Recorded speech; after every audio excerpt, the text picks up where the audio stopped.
ඔයාලට කොහොමද? ඉතින් අද මම මේ බෑග් එක තමයි මහන්නේ. ඉතින් කැන්වස් එක තමයි ෆැබ්‍රික් එක. ඉතින් බලමුද කොහොමද මේ බෑග් එක මහන්නේ කියලා? මට මේ කැන්වස් එක වගේම සුදු පාට කැම්රිල්ලා ඒ වගේම ලණුකාදු තමයි මම මේ බෑග් එකට යොදා ගන්නේ. ඉතින් මේ වගේ කොටස් විදියට ගන්න පුළුවන් කැන්වස් එක තමයි මම අරගෙන තියෙන්නේ. මේක මේ ප්‍රින්ටඩ් කොටස් 3ක් විතර එනවා.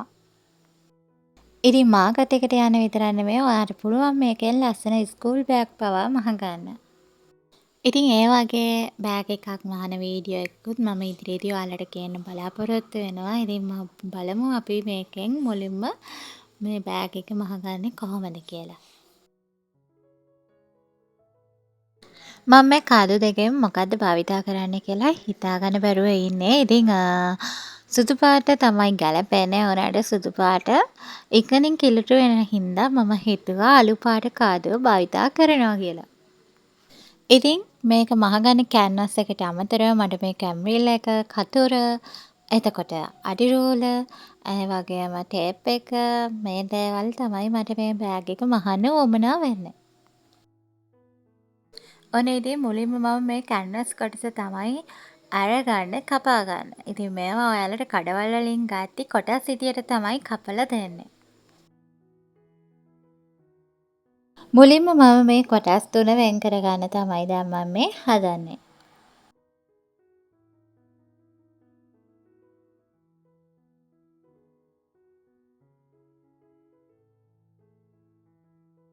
මේ තියෙන්නේ මම මේ විදියට කපාගත්ත කොටස් තුන. ඉතින් මේ කොටස් තුනෙන් මට මේ බෑග් එක මහන්න උවමනා වෙන්නේ කොටස් දෙකයි.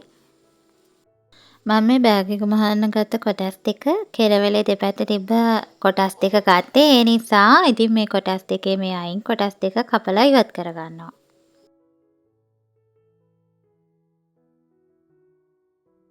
දැන් මම මේ බෑග් පළුවට සමානවම කොටස් දෙකක් තව ලයිනින් සඳහා කැම්රිල් එකෙන් කපා ගන්න තමයි හදන්නේ.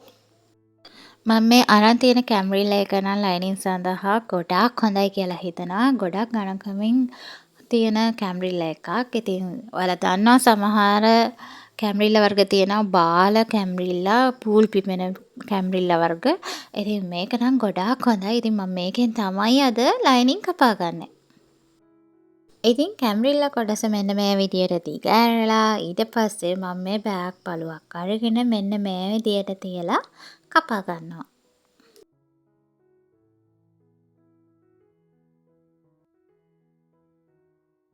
ඉතින් දැන් එක කොටසක් කපා ගත්තනේ. දැන් මෙන්න මේ විදියට අනෙක් පළුවටත් ලයිනින් කොටසක් මම කපා ගන්නවා කැම්රිල්ල කොටසින්.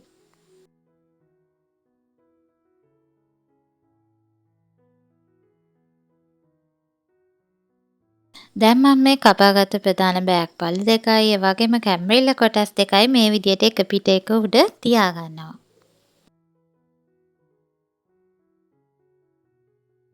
ඊට පස්සේ බෑග් එකේ අඩිය කොටසට මිමි ලකුණු කරගන්න තමයි හදන්නේ. ඉතින් අඟල් දෙකේ දෙකේ ප්‍රමාණයේ කොටු තමයි මම මේ දෙපැත්තේ ලකුණු කරගන්නේ. ඉතින් ලකුණු කරගත්ත කොටු මම කපා ගන්නවා. ඉතින් මම මේ ලකුණු කරන්නේ නැතුවනේ කපා ගත්තේ. ඒ වුණාට ඉතින් ඔයා එහෙම කරන්න එපා. අනිවාර්යෙන් ලකුණු කරගෙන කපා ගන්න.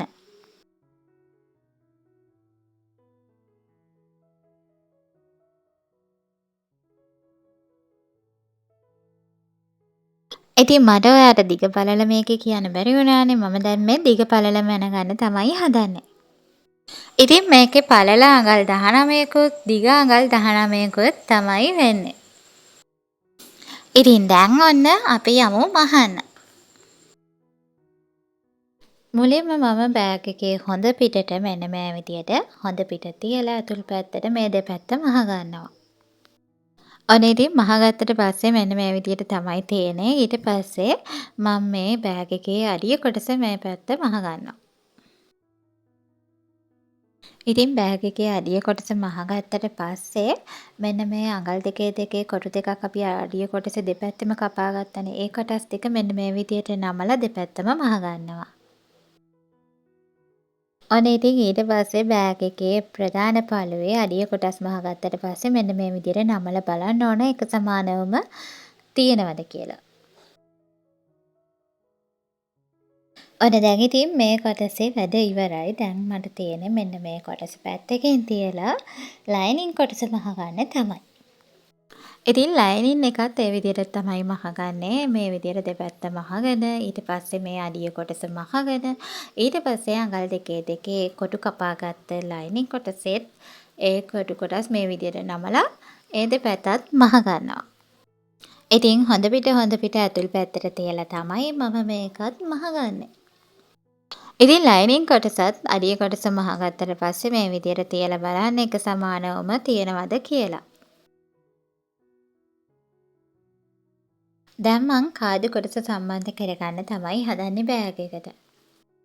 ඉතින් කාදු කොටස දිග ප්‍රමාණය නම් ඔයාට පුළුවන් උරහිසට තියලා කාදු ප්‍රමාණයේ දිග ප්‍රමාණය අරගන්න. ඉතින් මමත් එහෙම තමයි ඉතින් අරගත්තේ.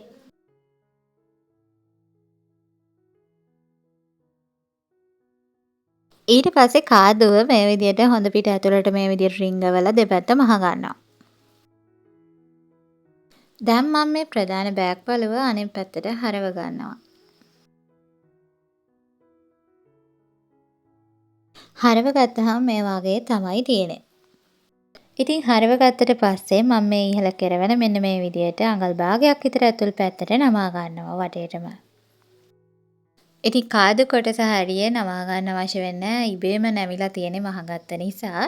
ඉතින් ඊට පස්සේ මෙන්න මේ විදිහට නමා ගත්තාම මේක කැන්වස් එක හින්දා හොඳට නැමුම් පාර හිටිනවා. ඉතින් මේ විදිහට වටේටම නමා ගන්නවා. දැන් මම මේ ලයිනින් කොටස අරගන්නවා. ඉතින් ලයිනින් එකේ මේ මතු පිට තියෙන කන පිට. ඉතින් කන පිට කොටස මෙන්න මේ විදිහට මම මේ ඇතුළට බෑග් එකේ බස ගන්නවා.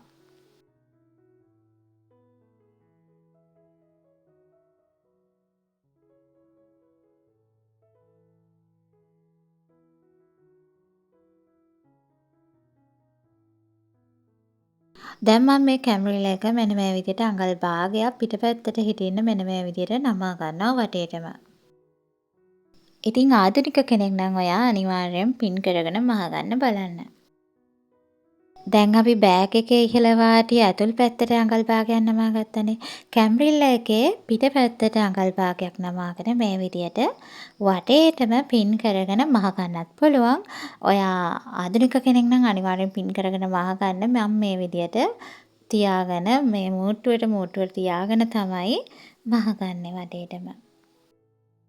ඉතින් මේ විදිහට මහගද්දි කැමරිල්ල එකේ ඔයාලට පේනවා ඇති ඇතුල් පැත්තේ තියෙන හොඳ පිට කියලා.